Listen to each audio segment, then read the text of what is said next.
అతి సనాతనమైన అద్వైత వేదాంతమును మానవాళికి పరిచయం చేసిన ఆది గురువు జగద్గురు గౌడపాదాచార్య వారి పరంపరలో అద్వైత సాంప్రదాయాన్ని స్థాపించి అనేక రచనలు మాండూక్యోపనిషత్, భాష్యం, సూత్రభాష్యం, తత్వం, వ్యాకరణం, ఉపనిషత్తులు అనేక గ్రంథములను రచించి జగద్గురు గౌడపాదాచార్య వారి పరంపరలో జగద్గురు శ్రీ శ్రీ శ్రీ చంద్రశేఖరేంద్ర సరస్వతి మహాస్వామి తత్ కరకమల సంజాతులు శ్రీ శ్రీ శ్రీ శివనాగేంద్ర సరస్వతి మహాస్వామి వారు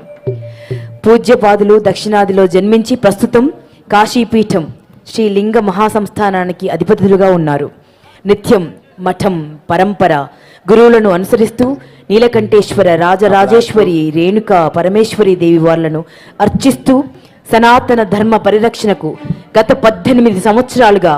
అవిరాళ కృషి చేస్తున్నారు. దేశవ్యాప్తంగా ఆసేతు హిమాచలం పర్యటిస్తూ